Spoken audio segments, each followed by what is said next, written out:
In the top stories, the Department of Labor seeks to better serve the public with a series of training sessions. Christoph Haber promotes quality yachting service at Monaco Yacht Show. And Essence of Hope Foundation receives major sponsorship donation. The details on these stories and more after the break.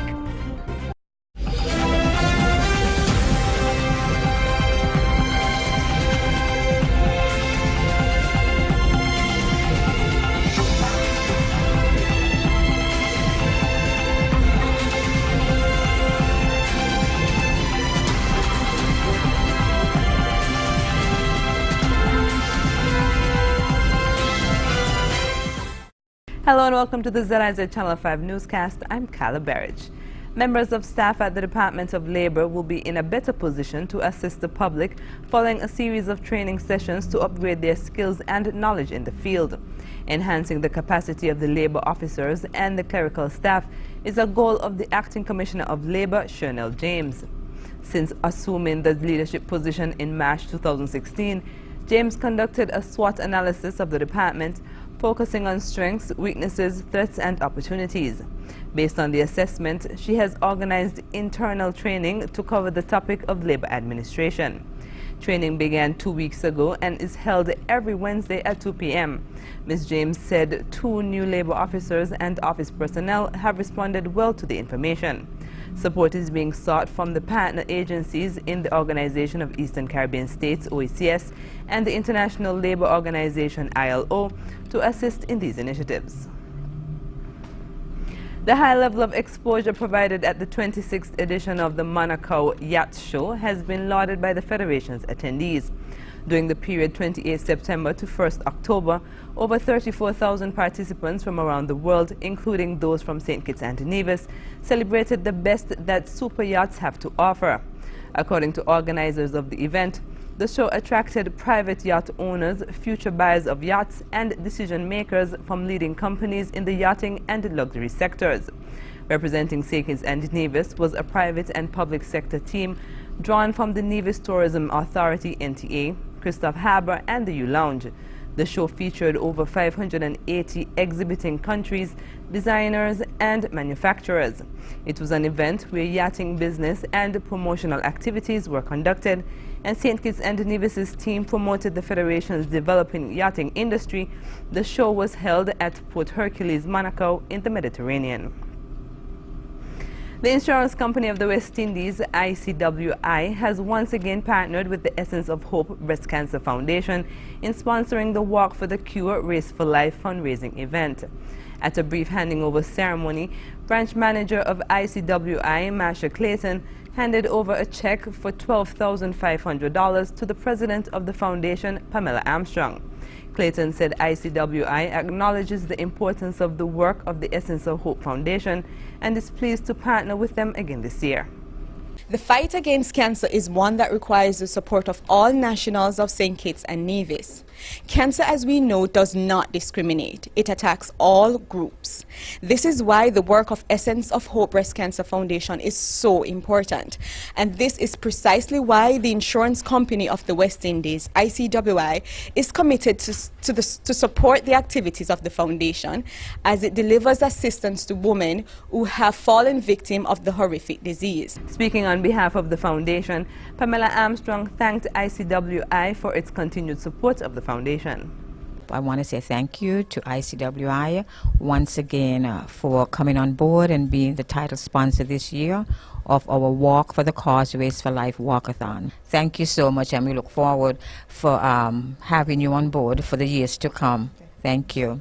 The Essence of Hope Breast Cancer Foundation's Walk for the Cure Race for Life, which attracts thousands of participants, will take place on Saturday, October 22nd. After the break, ECCBN Financial Information Month partners to host a business symposium. We'll tell you more when we come back.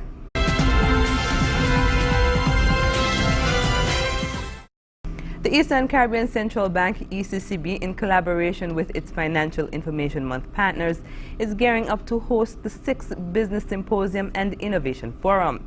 The two keynote speakers at this year's event are Creative Director and Publisher of Caribbean Bride, Dave Cox, and President of the St. Kitts Nevis Chamber of Industry and Commerce, Jose Rosa. Cox will discuss the policies needed to support the rise of the creative industry in the OECS, while Rosa will focus on the strategies and tools required to improve the OECS business climate. The 2016 ECCU Business Symposium and Innovation Forum will be held on October 6 at the ECCB via video conference, with participants joining from the 8 countries of the Eastern Caribbean Currency Union, ECCU. This regional gathering of policymakers, business and thought leaders, and academics provides delegates with insights into strategies to strengthen and grow the OECS economy. Cabinet Secretary Josephine Huggins encouraged over 60 People Employment Program PEP graduates to apply what they have learned to their lives, which would benefit them, persons closest to them, and the Federation of St. Kitts and Nevis on a whole. She made the statement while speaking on behalf of Prime Minister Dr. Honorable Timothy Harris at the PEP graduation ceremony held on Friday. As you embark on your respective careers, the time you spent in preparation to bring you to this moment would have been well spent if you apply the knowledge, the expertise, the tutelage, and the training imparted to you as you now go out into the real world of work. She also urged the former trainees to be noble citizens, reminding them that while they came from different backgrounds, they all shared the same desire of making a better life for themselves. Speaking on behalf of Deputy Prime Minister, the Honorable Sean Richards, Director of TVET, Courtney Thompson, while addressing the graduating class, said that the ceremony was just the beginning. For you, the graduates, you've reached a milestone. You've done and achieve things that many have never achieved. You're at the point where we're offering from the St. Kitts Nevis TVET Council the first tranche of anything related to the National Vocational Qualifications. For many of you, there's still some work to be done, but we have reached this point where you have achieved enough to be able to go out there and apply your skills and continue to build on that as you continue to work towards the development of your career. The former trainees received certification in cosmetology, office administration, electricity, computer graphics, and early childhood education training, among others. Permanent Secretary in the Ministry of Education, Mr. William Vincent Hodge, has commended the Bronte Welsh Primary School for its visibly outstanding child-friendly approach to education. Mr. Hodge attended a ceremony to open the school's Professional Development Day on Friday and said he was impressed at the sight of the classrooms, which were clearly inviting and conducive to learning. Mr. Hodge said he would use the school, which is one of the child-friendly school CFS pilot schools, as a model for others seeking to implement the CFS initiative by encouraging field trips to the school and getting information on how to source some of the resource materials used. The Child-Friendly School Initiative is a UNICEF-funded and supported program being implemented by the Ministry of Education with the intention of ensuring an environment that is physically safe, emotionally secure, and physiologically enabling. Coming up, Hurricane Matthew batters the Caribbean. The details when we come back.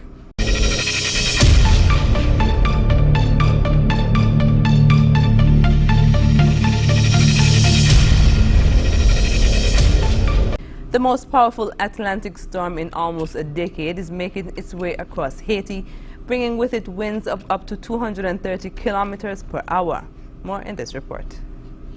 This is Matthew!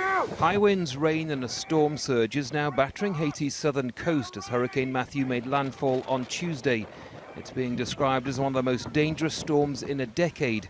Thousands of Haitians made their way to government shelters in this impoverished nation, the poorest in the Western Hemisphere. Satellite images show just how large and potentially deadly Hurricane Matthew is. Haiti is in the eye of the storm. Lives have already been lost. We've already seen deaths. People who were out at sea are missing. They are people who didn't listen to the alerts. They have lost their lives. The sheer volume of rain has already caused flooding as Matthew barrels northward across a nation still recovering from a deadly earthquake more than 6 years ago and an outbreak of cholera that's killed 10,000 people. In Cuba, too, a nation stands on high alert. 200,000 people have already been moved from at-risk coastal communities as Matthew makes its way towards the eastern part of the island. We are receiving people who are living in areas prone to flooding. When the heavy rain hits, there will be flooding, and that is why the people have been transported to high-lying areas. While the winds may subside in days to come, Hurricane Matthew remains on track to threaten the safety of millions of people. As Hurricane Matthew continues to track slowly northward, the US and the Bahamas are also under threat. A state of emergency has been declared in Florida and North Carolina as this huge storm continues its deadly path through the region. Andy Gallagher, Al Jazeera, Kingston, Jamaica. In Guyana, police are investigating a robbery which took place on Monday and left a number of security guards injured. More in this report. Heavily armed gunmen Monday morning shot and injured 3 security guards attached to the professional guard service just as the security officers were about to deposit various amounts of cash for night-safe deposits at the Demerara Bank. The gunmen opened fire on the officers while the officers exited the armored vehicle. The security guards returned fire and the motor car in which the gunmen arrived sped away. Commander Clifton Hicken, who updated Nightly News Monday, said that police managed to locate the car used in the execution of the robbery. We did our forensic tests. We managed to lift 3 latent prints. We're going through the ballistic process in terms of checking the casing of the ammunition that we found. CCTV footage is currently being reviewed as police seek to identify the gunmen. The injured guards told investigators that they believed that the gunmen were trailing them. One of the injured guards told police that the gunman who was in the backseat of the car ordered him to pass the money while he brandished what appeared to be an automatic-type weapon. Instead, he said, he tossed the bag back in the vehicle and engaged the bandits. We managed to identify the person who owns the vehicle, and they are assisting with the investigation too. So we're working. I just want the public to know that while it may seem that, we got a one robbery here and a one robbery there, we're working as leaders to solve all and to prevent more from happening. Persons who were in the area at the time of the attempted robbery could not immediately tell police what happened, but related that they heard rapid gunfire and took cover. A quantity of spent shells and 5 live rounds of .38 ammunition were recovered at the scene. Police say at least 4 men are being sought. Travis Chase, HGP Nightly News. Coming up, U.S. suspends Syria ceasefire talks with Russia. The details when we come back.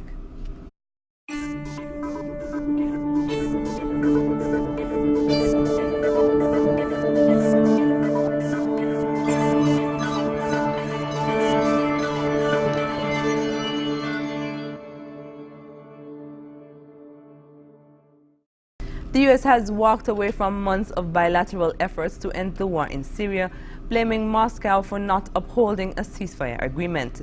It happened as President Vladimir Putin demanded that Washington change its policy on Russia. Al Jazeera's Rosalind Jordan reports from Washington, D.C.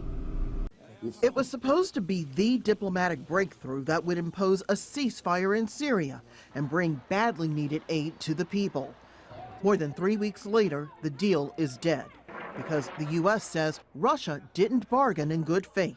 The United States spared no effort in negotiating and attempting to implement an arrangement with Russia aimed at reducing violence, providing unhindered humanitarian access, and degrading terrorist organizations operating in Syria, including Daesh and Al-Qaeda in Syria.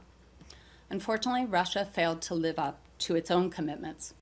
The Obama administration says Russia and Syria attacked an aid convoy on September 19th and have increased their bombing raids on residents' homes, hospitals, and critical infrastructure in Aleppo. After several rounds of talks this weekend to try to save the ceasefire, U.S. officials said they were getting nowhere. The Russians made very clear that they would not cease the attacks that we're seeing. The U.S. says its decision had nothing to do with Monday's announcement that Russia is suspending its participation in a nuclear non-proliferation deal.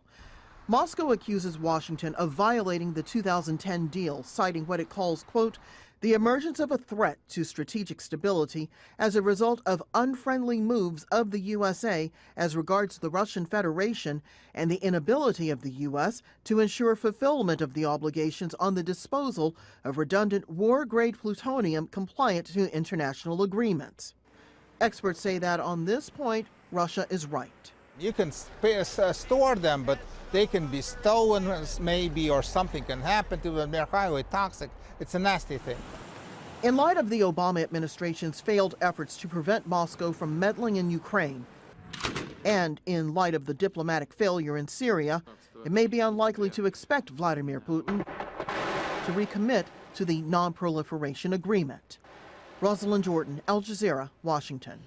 Colombia's government is scrambling to rescue a historic peace agreement with FARC rebels after voters rejected ratifying it in a referendum on Sunday. More in this report. This was the day that FARC rebels, overseen by UN monitors, were due to start moving out of their strongholds towards pre-designated areas, ahead of laying down their weapons.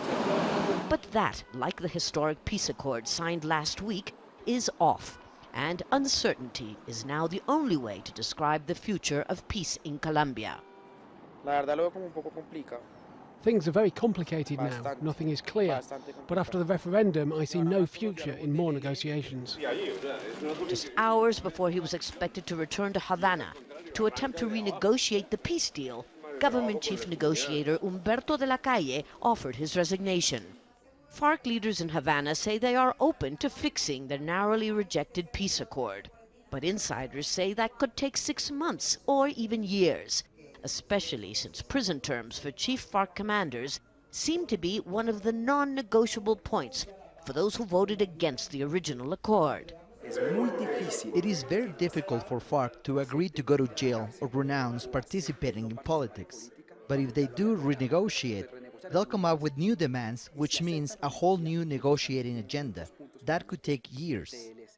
President Juan Manuel Santos was further humiliated on Monday when opposition leader Álvaro Uribe failed to attend his call for a meeting of all political parties to initiate a national dialogue. Uribe now holds many of the key cards in his hand. And just a year and a half before presidential elections, he may not be in a hurry to help President Santos reach a new peace accord, if one is possible, unless he gets the credit. That would take tremendous political will and luck on the part of all actors. Luck because the longer the stalemate lasts, the greater the risk that the current peace momentum will run out, and the greater the chance that the warring sides may return to the battlefield, according to this analyst. That possibility exists. It's not necessarily a certainty, but it can't be removed as a possibility, because if things just fall apart and there's no progress and there's no advances on the negotiation, pressure to do so may increase. For now, all the players, from President Santos to his arch-rival Álvaro Uribe, to the FARC commanders sitting in Havana, seem to be in limbo, just like the prospect of peace. Lucia Newman, Al Jazeera, Bogota. Up next in sports, West Indies captain Jason Holder laments the West Indies struggle to find complete game, and Sharapova's doping ban is reduced. Stay tuned.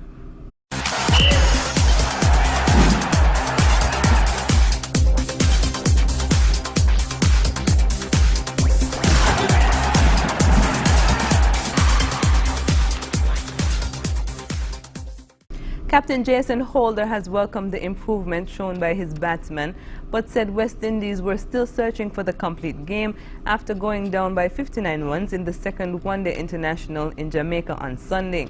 Chasing 338 for victory at Sharjah Cricket Stadium, West Indies managed to get up to 278 for 7 off 50 overs. the best performance by their batsmen in the entire limited over series. However, Holder said the West Indies bowlers had lacked discipline, and this had allowed Pakistan to post a challenging target, the third highest ever at the venue.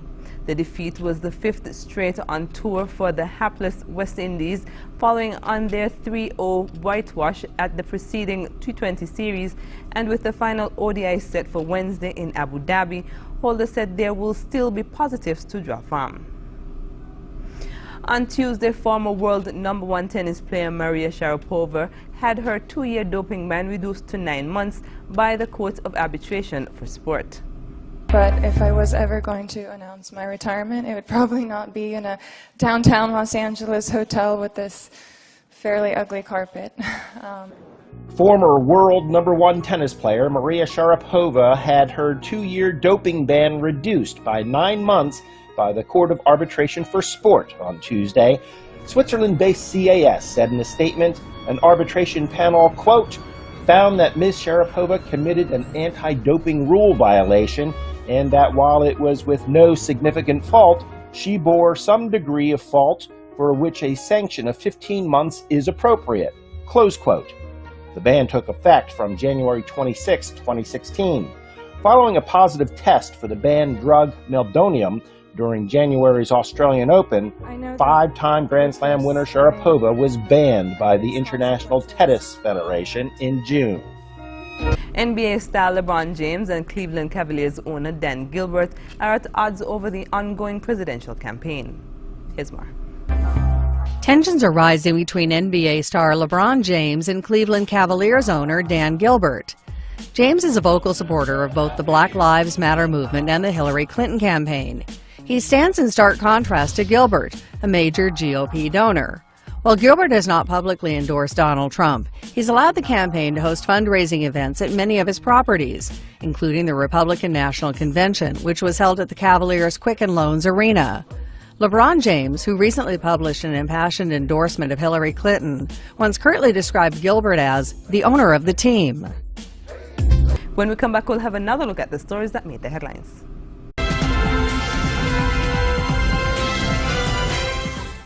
Recapping the top stories, the Department of Labor seeks to better serve the public with a series of training sessions. Christoph Harbour promotes quality yachting service at Monaco Yacht Show. And Essence of Hope Foundation receives major sponsorship donation. And that's the end of the ZIZ Channel 5 newscast. Thank you for joining us. I'm Kyla Barrage. Goodbye.